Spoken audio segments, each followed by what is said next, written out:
Ladies and gentlemen, what it do? Welcome on in to another episode of the Link Up, another week in wrestling. We are your hosts. It's your boy Ron the Don. Still waiting on my boy Cody Rhodes to get it back in blood. Day 14, and of course our resident pro wrestler, Mr. All In One from the 631, ladies and gentlemen, Alan Xander, ladies and gentlemen. Man, we back. Man, W introduction, bro. Appreciate it. What? Since Lillian Garcia going part-time, they should come. Talk to your boy. Hey, man. Gotta get Hey, you in there somehow, you feel me? you know what I'm saying? You ever notice the way that she say championship? Nah, I never really peeped. She be like championship. Oh, yeah. Justin be, Roberts, shoot, the way he say he go, championship. Like he does like that.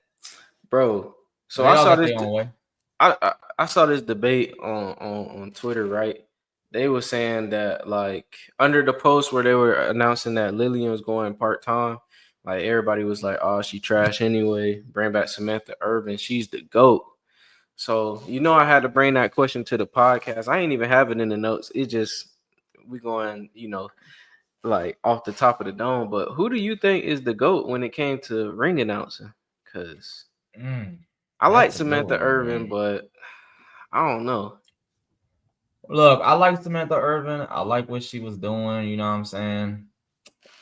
I mean, it's an argument you could put her in the top 3, but she ain't high in the top 3, though.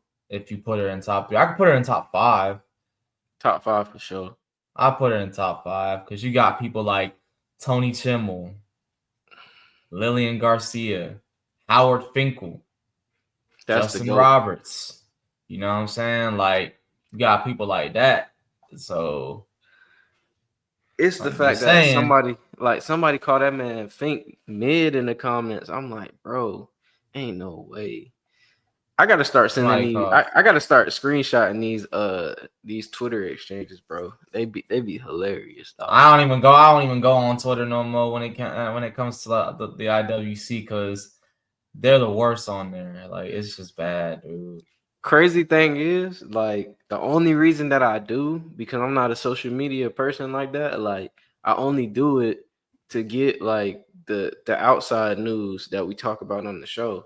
Like, other than that, but it's like under, like, the post and everything, or on my For You or whatever, outside of all that be on there, bro. Like,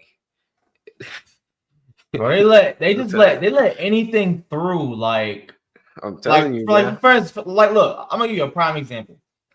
Say if you follow WWE NXT, right? You know what NXT is known for, right? Of course, the women. Yeah, the women. It's no secret. Some happen just to click on that post where it's like, for instance, Jada Parker cutting a promo or something. Next thing you know, you refresh your screen. You see some bullshit. I can't even say. You see some. Look. You get where I'm going with it. You get where I'm going with it. You know what I mean? Look, man. I almost slipped up like that boy Solo did on Smackdown, bro. So shoot, I gotta edit that out because I forgot. You gotta say corn. You can't say the other word. I gotta edit that out. Oh yeah. Well then, just scratch YouTube. It. Yeah, but hey. But I be seeing some wild things on Twitter nonetheless. But Friday Night Smackdown was a vibe. Let's get it started. The new United States champion came out. His name is L.A. Knight. They were in Barcelona, Spain. He was interrupted by Jimmy Uso, who called his shot, said he won a title shot at WrestleMania because he's looking to become a U.S. champion himself. Kind of like his brother was the Intercontinental champion, but then he got interrupted by his brother. Not that one, the other one, the pretend tribal chief, the Timu tribal chief, Solo Sikoa.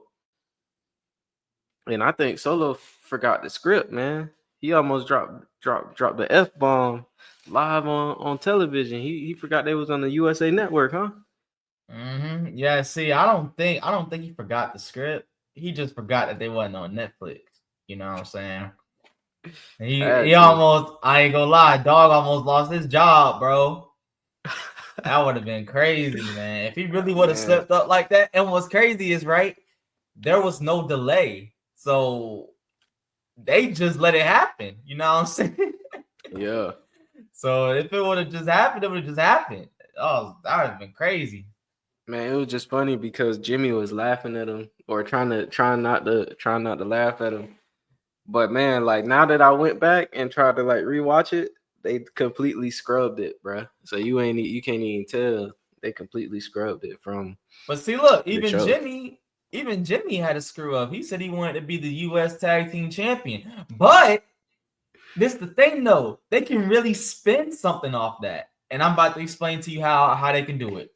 So you know how Jimmy Uso has always been associated with a tag team. He's always been associated with Jay. This could be a thing that shows like, okay, he's still trying to find his way on his own. And he hasn't found his way yet. He's just so used to being a tag team guy. He's just so used to it. So they guys to use that as a way of like, oh, like I think he actually meant to say that, but he's just so used to it. You know what I mean? Like, Yeah. he's just too used to being a tag team. So he called the US title the US Tag Team Championship. I ain't even catch that. Yeah, he said he wanted to be the US Tag Team Champion Hey, or he's coming for the US Tag Team title. but look though, like if you really think about it, because he held the titles with Cody Rhodes, Jay does have one up on Jimmy as far as tag team title reigns are concerned. Yep. So he got to get it back somehow, some way. But damn, I still like I be forgetting that Jay Uso and Cody Rhodes won the tag titles together. That's crazy. I actually think, you, bro. Did they win it twice? Did they win it twice, or they only won it that just one time? Once. I think it's just once. But honestly, that whole year when Cody Rhodes was coming back after losing his WrestleMania match or whatever, he was in a whole bunch of side quests, bro. That was just like a side quest year. If you look at it, he won a tag team championships. He had a match at Money in the Bank against Dominic Mysterio. If that don't scream side quest, I don't know what does, bro. Man. Now he on the main quest. He was on Miz TV. This was interrupted because after Charlotte defeated B-Fab in their match, Tiffany and Charlotte was brawling for around about 30 minutes, if you ask me. Seeing that we do the brawl, it's almost like automatic before any WrestleMania that we get a brawl between two opposing sides. Did this even hype you up even a little bit about Charlotte and Tiffany going forward? I mean, kind of a little bit because, I mean, it's better than Charlotte being the one that's always like standing over Tiffany Stratton because we played that same song for like, 3-4 weeks straight. So it's like, it's good to see something new with that because you can't have the challenger standing over your champion every single week. It just makes that champion look kind of like, man, like I get it, she's a babyface and all that, but you're making it seem like she out here looking weak, bro. Nah, definitely. And she was talking that smack. She was diving off the stage and everything. I'm saying it's Tiffy time. She said she the queen now. I really hope at WrestleMania she gets the dub because if Charlotte wins, like it's gonna be a meltdown on the IWC.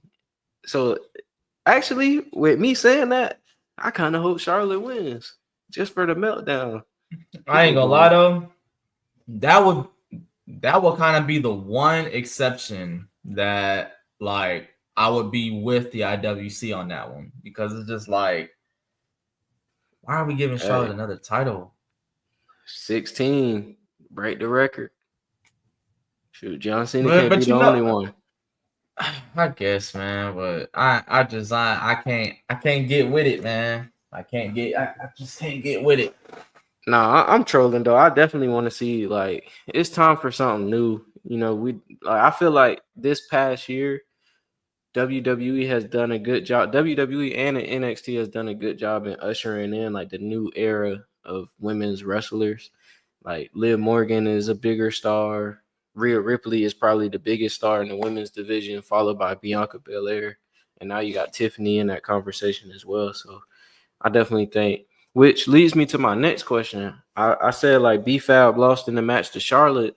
A lot of people been hyping B Fab up, saying that she got star potential. What you feeling B Fab, or she I not think there in yet? their match, Charlotte gave her a lot of the opportunity to showcase her talent. Mm-hmm. Like, I think you can honestly, like, this may be a hot take for some, but you could put her in that women's United States Championship picture. Yeah, You for know what I'm sure. saying? Like, she could probably go. You know what I'm saying? Like, people, and that's crazy is like when the whole hit row thing was going on, I only really seen her as like a manager. You know what I'm saying? But she proven herself otherwise, and I love to see that. I love to see people that were starting out doing something that they probably didn't want to do to now doing stuff that they really wanted to do, which is wrestle. Because I'm sure she wanted to wrestle. You know what I mean? She wanted to be on the card as a wrestler, not as like a manager or just Yeah. an on-screen person just doing like on-screen segments and stuff. No, I definitely think that she has a bright future. She got the swag and charisma about her. Like she got the character down pat. That's something that I wanted to ask you though. Do you feel like, not to bring up race and all of that, but do you feel like all the black wrestlers kind of have the same gimmick? Yeah. Yeah. I feel like Unfortunately, yeah. Like for the most part, yeah. Like if you look at Carmelo Hayes, Trick Trick Williams. Williams, Javon Evans, who else we got? I'm naming off people that have pretty much screams like Street identical as Profits. far as Street Profits. Well, if they would have fully committed to the heel character, they probably would have been a little different. But Yeah. See I don't that think they're like this swinging to that. like this what makes the New Day so special, because I feel like they was able to break that mold. Like they Yeah. was able to come out, be colorful, throw pancakes, you know, like get away with saying certain stuff. So shout out. That's just a side note, but shout out to the New Day, because I feel like But this is the thing, though. I don't think it's mostly their fault. I think that's just how it's they're crazy to say. perceived. A lot of people, no, this thing, though, like, that's just honestly like how I think they're really just going out there and just acting like how they act. Like in Yeah. general, like, they're just being themselves. Like, and unfortunately, it just happens to look like that. But for the most part, they're really just being themselves. No, for sure. I mean, I personally don't have a problem with it, because like I don't either.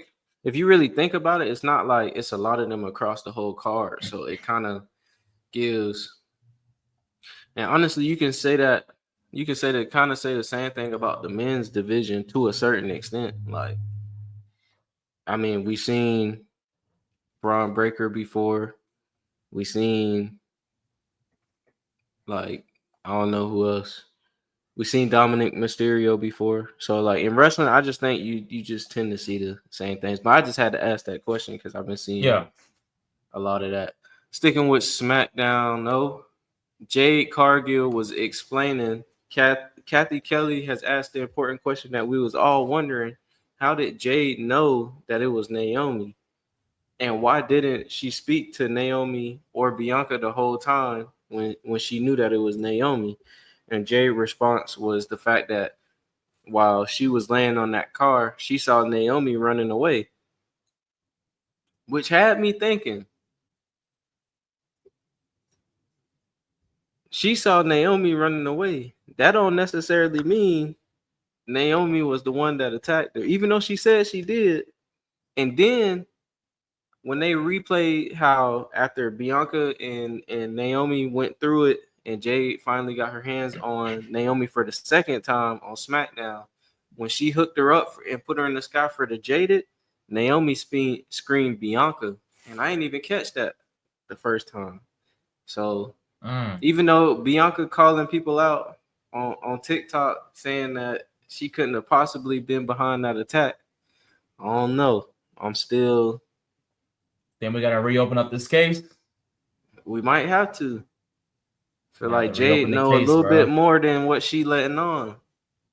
Or call me crazy, but I don't know.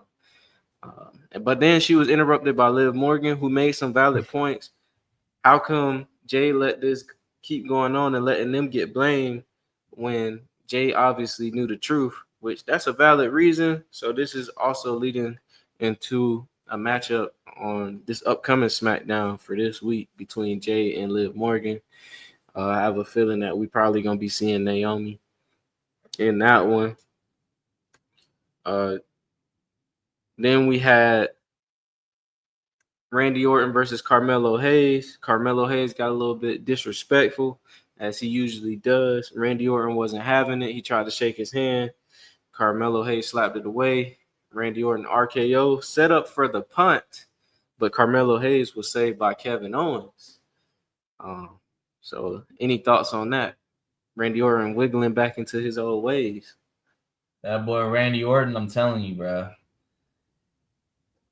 You may have to blur this out, but he trying to kill people, bro. he said, you know what, man? I'm tired of this, bro. I can't put up with this no more. I got put on the shelf. I'm tired of this. I'm about to just say, hey, look, screw it, bro. I'm dropping people off now. This is the thing, though. Not to get too like off topic, but I've been wanting this gimmick for a long time. So now that Randy Orton is older, if he ever turns heel again, he can't be the legend killer anymore. He got to be the future legend killer, bro. Like he got to go after all the new stars and start taking them out, bro. Making sure their career don't even start. Like he got to do that. Like that'll be crazy. I thought that's what he was gonna do when him and Drew McIntyre was feuding in the Thunderdome. I thought that he was headed that way, but he brought back the Legend Killer gimmick. But if he reversed it and flipped it, that'd be crazy. That'd be crazy. It would be wild. But Kevin Owens, you better hold on tight to your head. WrestleMania is probably getting kicked off. Then we got a vignette for Drew McIntyre, Damian Priest. So, see, ladies and gentlemen, if you watch SmackDown, you would know that long-term storytelling is still alive and well in WWE. Drew McIntyre ran down history for us, said that while he was off feuding with the Bloodline, feuding with CM Punk, Damian Priest was always there to leech and be successful off of his failures, which that was true at WrestleMania. CM Punk attacked Drew McIntyre. Damian Priest cashed in. At Money in the Bank, when Drew was about to cash in, CM Punk attacked him. Damian Priest retained at Clash at the Castle. When Drew McIntyre had Damian Priest beat for that world title, CM Punk ran down, disguised as a referee, screwed Drew McIntyre. And at the Royal Rumble, when Drew McIntyre was about to get his hands on that World Heavyweight Championship opportunity, Damian Priest was the one to eliminate him in the Royal Rumble. In that Elimination Chamber, when he was going to put out John Cena, the guy who eventually won, it was Damian Priest who once again eliminated Drew McIntyre. We saw these guys fight throughout the night, brawl. Drew McIntyre put Damian Priest down with a Claymore, stumped his head to the mat. So, yeah, that was, it's been a year in the making with this WrestleMania match. And a lot of people are poo-pooing it. What's your thoughts on this long-term storytelling? I can't even say it. I mean, this is what y'all want, man. So it's just like now it's here. Like you don't want it now. Like, come on, man. Y'all gotta do better than that, bro. I'm a fan of the story. Look, and you can go back a few pods ago. I've been saying that this match just makes sense. It's a match that makes sense. This is a WrestleMania match, whether you like it or not, because it makes sense. Not every WrestleMania match has to have a title on the line. Like you could just have a story. You know what I mean? And this story is a WrestleMania worthy story, in my opinion. I agree with you. Like, just let it cook, as your host Alexander would say. Just sit back, relax, let it cook. Look, I don't even want to tell them that no more because they know what the dealio is. Like y'all, like, look, man, y'all should already know how Triple H work out. Because I mean, look, at the end of the day, y'all just gonna be going on Twitter apologizing to him, like y'all always do. Be like, oh, I'm sorry, Hunter. I'm sorry, Paul. Sorry, Triple H. Should have trusted you. Yeah, we know. Crazy thing is, like, out of all the potential matches on the WrestleMania card, that might be the third best match behind the triple threat matches, in my opinion. That might be the third best match. So, we'll see.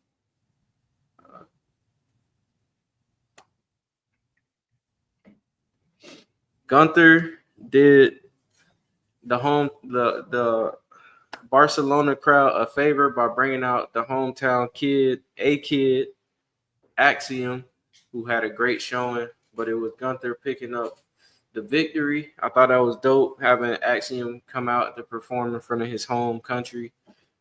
And even though he didn't pick up the win, he definitely made a statement, put on a banger match.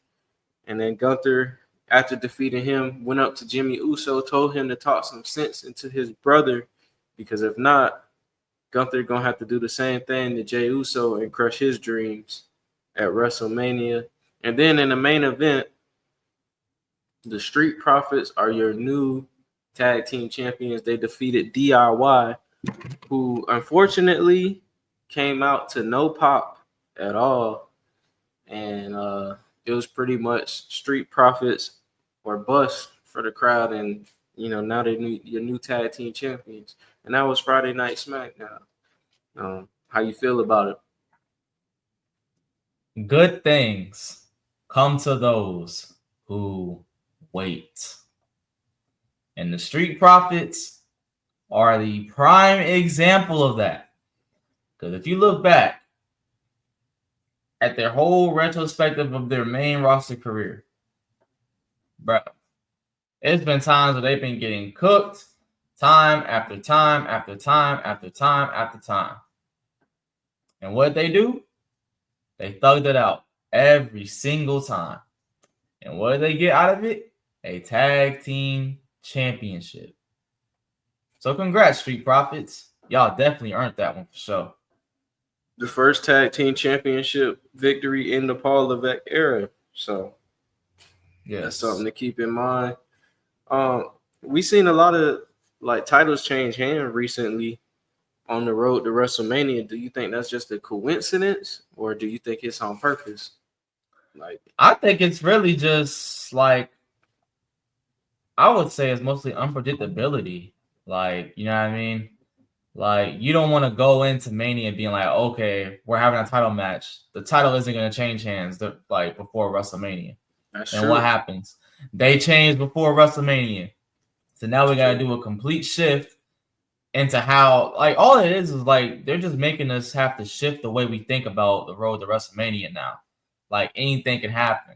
Hell, I wouldn't. It's at a point now where I wouldn't be surprised if a WWE Championship or World Heavyweight Championship just changes hands just out of nowhere. I mean, it's not likely to happen, but I'm just saying, that's the type of unpredictability that they're trying to instill upon us at the end of the day. So I think it's good for all. It's good for wrestling. It's good for it's good for the IWC that won't shut the hell up. So man, one thing that I forgot to mention that happened during SmackDown, we got a mysterious vignette that was basically a black screen with smoke, and the number 4 showed up on it. And a lot of people think they know who this might represent. And I think I know who this represents as well. Do you have any clue? Or are you just going along with the ride? I'm just going to go along with the ride. I could tell you who I think it is, but I'm just going to go along with it. I respect it. Monday Night Raw popped off with a squash. Well, no. Delete all that. John Cena came out to a raucous crowd. They finally embraced the John Cena sucks chants. and John Cena explained why he did what he did, selling his soul to The Rock. He blamed people like Alexander, who never really cared about John Cena, even though he claims to be the ultimate John Cena fan. He leached off of John Cena's success to make himself feel good, and that in turn makes him a loser, or in John Cena's words, a son of a. But hey, he also called me a bum for thinking that he was gonna change his look and his theme song, which I definitely thought he was. So, it seemed like John Cena taking shots at a lot of people. Let's start with that. How did you feel about John Cena's explanation and all of that? You the biggest John Cena fan. You tell me. I don't care, bro. Look, John Cena, I still don't hate you, dog. Like I can't hate you, bro. I can't hate John Cena. But I did love the fact that when his theme music hit, they booed the hell out of him, bro. I was loving every second of it, bro. It's just something about that John Cena music, that John Cena theme song hitting, and the whole crowd just boos. That brought me back to 2006, One Night Stand, 2011 Money in the Bank. Bro, if it's going to be like this every single time, bring it on. Don't even change this theme song. Don't even change it, bro. And honestly, like, my thing is, it kind of makes sense. It kind of makes sense to, like, if we being honest, like, Yeah. Because in the promo he said you get nothing. Yeah. Like, meaning I'm not changing nothing about me. This is it. Like, you guys get nothing. He said, which I mean, like, you take, you get nothing. Yeah, that's the thing though. Like about that, like if we look at it from a logical standpoint, John Cena, if you're gonna be wearing the baseball cap and the t-shirt, what you gonna do with it, bro? If you going like in a match with it, bro, you can't throw it out to the fans no more. Man, come on, man. The baseball cap is covering the spot, man.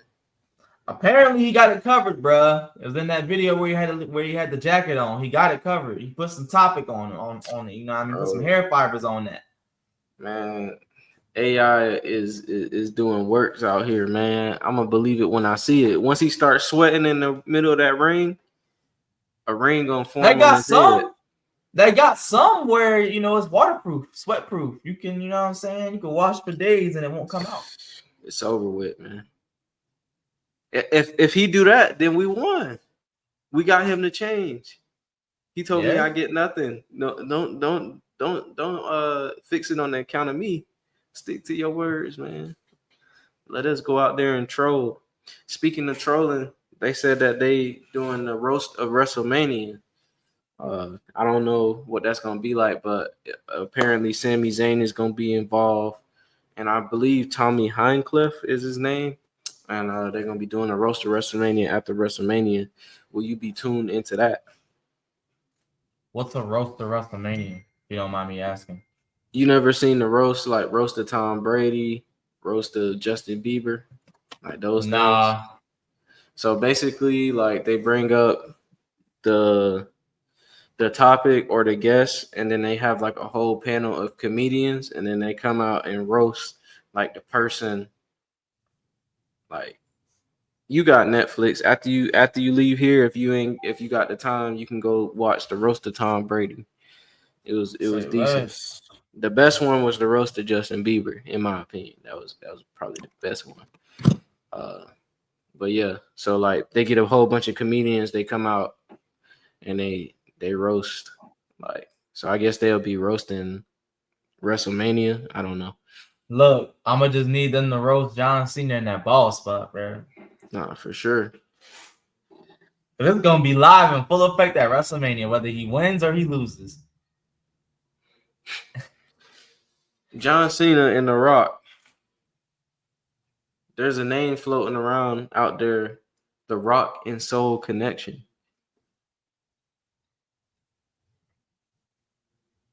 The Rock and Soul Connection. Yeah. I don't know how I feel about that one. it's like the Rock and Sock connection, but because John Cena sold his soul, the Rock and Soul connection.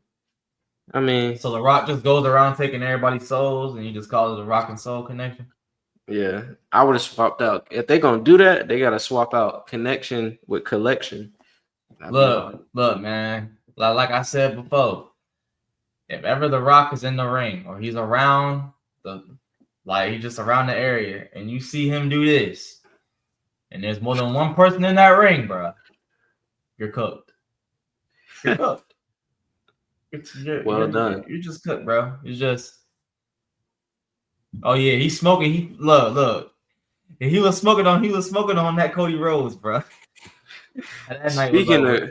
Speaking of Cody Rhodes, he came out and met John Cena in the middle of that ring on Raw, face to face, and called him a whiny ass, if you know what I mean. And then he did a mic drop and left the ring. John Cena did not respond whatsoever. Is this WWE protecting Cody Rhodes from John Cena annihilating him on the mic?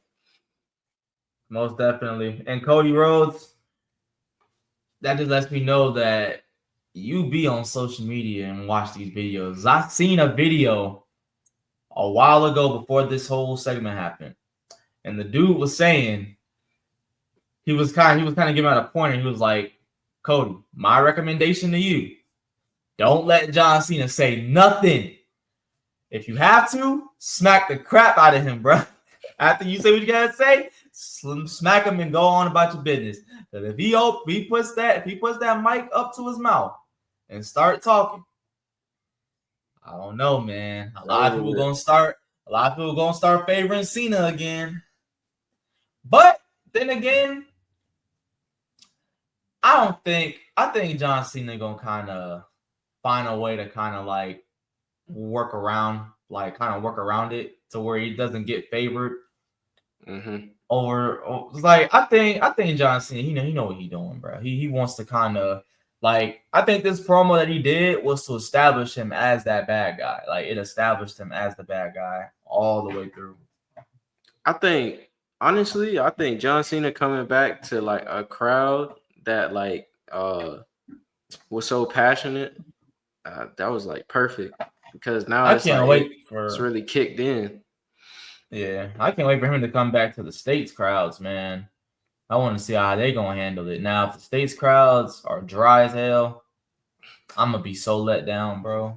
It's gonna be tough to top Europe. I ain't no bull. It's gonna be tough.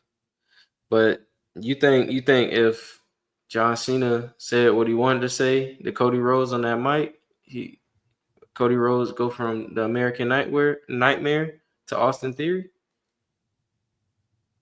I wouldn't say that, but a lot of momentum probably would have gotten cooked, bro. Because right after this segment, Austin Theory got squashed in like 4 seconds to Jey Uso, who then botched a dive outside the ring, got back, snatched the title from Gunther, and that was it. That's the hype train. Jey Uso. Jey Uso. What did I tell you, bro? What did I say? Keep your hands off of that championship, bro. Keep your hands off the title. Every time you touch a title that ain't yours, what happens? You get your ass whooped. You get your ass spanked. Stop doing that, bro. Please stop doing that. Like, you could point at the title. You could look at the title, but don't touch the title. It ain't yours yet. Leave it alone, bro. You got put to sleep, man. But you're going to keep getting put to sleep every week. After this, we had Penta defeating Ludwig Kaiser in his home country of Germany, which was crazy. They actually booed him and then cheered Penta, but it was a no disqualification match. After Penta defeated Kaiser, he made it known to Kathy Kelly and the WWE Universe that he's coming after that Intercontinental Championship, which later in the show, Dom and Finn were backstage, Finn getting ready for his Intercontinental Championship match. Dom said that he thinks in order to add muscle to the group, they should add Penta to the Judgment Day. Now that'll be fire, to see Penta in the Judgment Day, but I don't think Penta gonna be the next member in the Judgment He Day. ain't going for that, bro. He ain't going for that. So it's like no point of even trying, dog. But ultimately, in the main event, the Judgment Day were the ones that actually cost Finn the match, and Braun Breaker was able to retain, and then he met Penta in the aisleway face to face, and it's looking like this is a potential championship match for WrestleMania. Penta versus Braun Breaker. I wouldn't be mad at it. It'd be solid. Speaking of championship matches at WrestleMania, we had the contract signing for Bianca Belair and Io Sky. However, we were not able to get to this as it was interrupted by none other than Rhea Ripley, or should I say Rhea Hogan, as the fans are calling her. She forced her way into another title match, beating up Bianca, beating up Io, signing the contract, and trying to make it official, in the words of Adam Pearce. How do you feel about Rhea Ripley barging into the title picture with Bianca and Io? I mean, that's always been the end goal. But how they got there, it's a little questionable, in my opinion. But that was always the end goal. We already knew it was going to be a triple threat match. Mm-hmm. But it's just a matter of how we got there. Rhea Mania is running wild, man. Like, we have all this time to get to that, but they made it this soon, which is crazy. Like, and the way they did it, like after she did that promo backstage, everybody thought we was gonna get some character development in Rhea Ripley. You know what I mean? We was gonna be feeling sorry for her, but them just being like, you know what? Let's scrap that. We'll just put you out there and you can sign the contract. There you go. That's how we get to the match. I mean, say what you want about it, but I'm not a fan of that one. I'm just not a fan of it, bro. I respect it. How you feel about Rhea Ripley being deemed Hulk Hogan? She got Hulk Hogan type tendencies. I mean, she's not doing a good job of beating them allegations, I'll tell you that. But I mean, I wouldn't go as far as saying that though. But she ain't helping her case though, if that's what they think of her. She ain't helping her case. Or I wouldn't necessarily say she's not helping her case. The WWE isn't helping her case. We'll just say that. They ain't helping her case with that, with that build up. Like honestly, this is like, it's not even her fault. I just think that Rhea and Liv went on too long to where it kind of like staled her out. And then when Io beat her, it's like, oh, we finally gonna get something new. Instead of just having Rhea like stay the champion until Mania, and you get her and Bianca.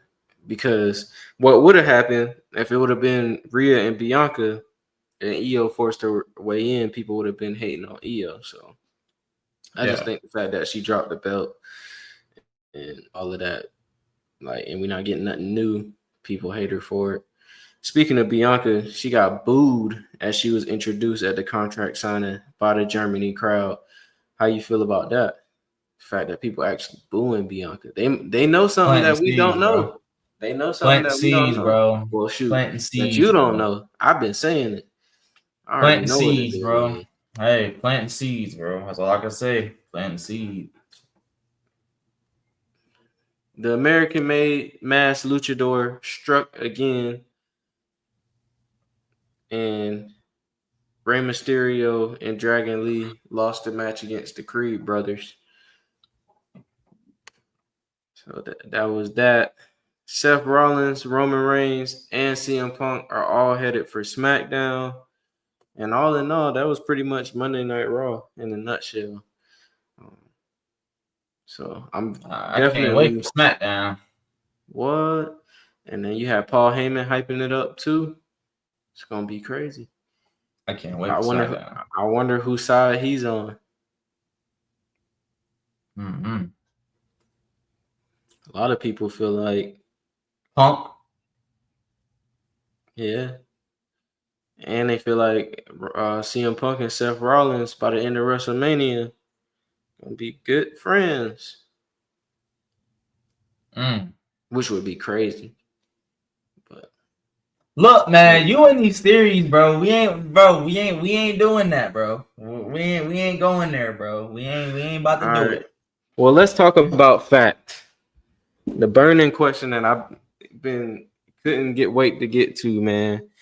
You know, you have been an expert on Stephanie Vaquer's run in NXT as of late. Stephanie 2 belts. You know, Xander edit. Shout out, you know, the movement. There was a comment under that post saying that she might have the most aura in WWE right now. Which leads me to the question. Who has the most aura in WWE right now? Like any brand, any superstar, just anyone in general. I mean, that answer honestly gotta be Roman Reigns, bro. I mean, that's if I'm, because look, this guy doesn't have to show up like that for real. But the moment he show up, it pops off. You feel me? But then you also got on the same hand, you got the Usos. Some people would say the Usos got aura. Both of them, even at their own respect. I wouldn't say the most aura. I don't know. Jay lost a couple points with that bot. I ain't even gonna lie. Hey, maybe it wasn't a botch, bro. Maybe he was paying homage to the Top Dollar, bro. He was paying homage to Top Dollar, bro. That's all it was. We ain't gonna call it a botch. He paying homage. You feel me? It looked exactly the same. He paying homage, bro. That's well, let me not say botch because I don't want to have to get into a fist fight with Chris Jericho, man. I know he hate that word. But I do agree with that comment that they did say. You left out somebody though. Randy Orton. Let me finish. You ain't let me finish. I was gonna say Randy Orton. I was gonna say Randy Orton and John Cena. But I was also gonna agree. I was gonna agree with the comment about Stephanie Vaquer because this is the thing though. The fact that she got aura and she didn't even gotta talk like that, that just lets you know, right there, like the stuff that she could do in the ring makes up for what she can't really do on the mic like that. And I think the only reason why she can't do much on the mic like that is because her language barrier. Of course. But if she cooks up her English, bro, I'm telling you, she may even actually get it for real. So she got more aura than Rhea right now. I wouldn't say more aura than Rhea, but I'd say they're neck and neck. Neck and neck is crazy. Well, you know what? As of right now, yeah. I can agree with that. Yeah, you're right. But who has the most aura in WWE history? To me, it's only one answer. I don't care what nobody said. This man that I'm about to say was bigger than Barack Obama, bigger than John Cena, bigger than Randy Orton, bigger than Cody Rhodes, bigger than The Rock, bigger than Stone Cold Steve Austin, bigger than The Undertaker, bigger than Shawn Michaels.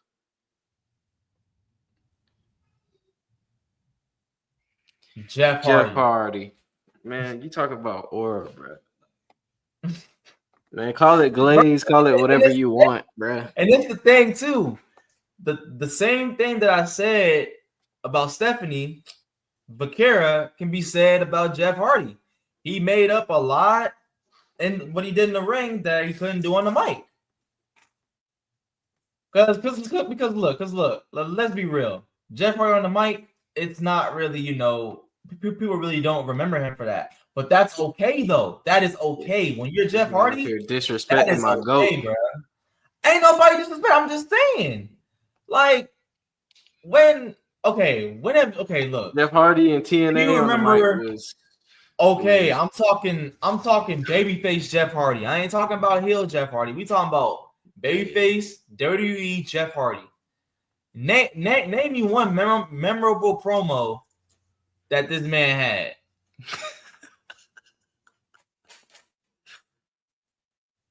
Go ahead. I made CM Punk a superstar. TNA.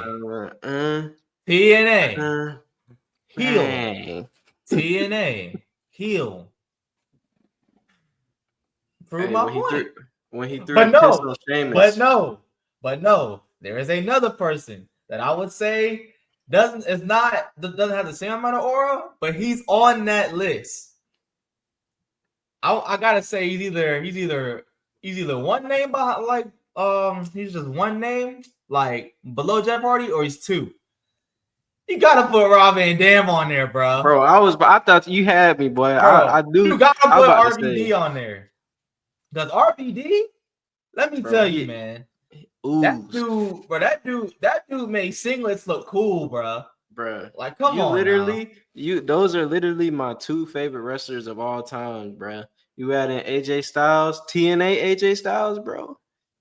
My three favorite wrestlers of all time over anybody, bro. I'm taking them over anybody. Like as a kid, like it hurt me. You know about this because you just did something on it similar. That ladder match between Jeff Hardy and Rob Van Dam, bro. I couldn't even choose.